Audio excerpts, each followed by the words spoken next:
Welcome to Penrose Learning, where we make understanding easy. You start by signing in, go to Account, Microsoft, Com, or open the Xbox app on your console. Enter your Xbox Live email and current password. This verifies ownership. If prompted, complete two-step verification with the recovery phone or email you prepped. Once done, navigate to Security Password Security so you can change your password. Make sure you use a device you trust. Doing this avoids extra verification steps and speeds the change process. You now change the password. Click Change Password under Password Security and type your current password to confirm. Then enter a new, strong password.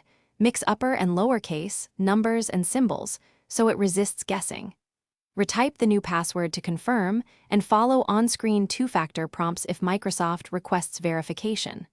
Once accepted, update any saved sign-ins on devices you control. This prevents lockouts and ensures your new credentials are the only ones. Finish by signing out of other devices and updating the password on your console and Xbox app so sessions reconnect cleanly.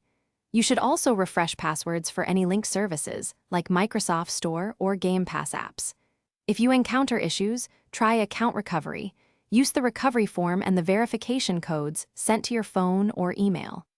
One key troubleshooting tip: if you can't receive codes, check spam filters and carrier blocking, or try a different recovery method to regain access quickly. Thanks for watching. If this was helpful, leave a like and consider subscribing. See you next time.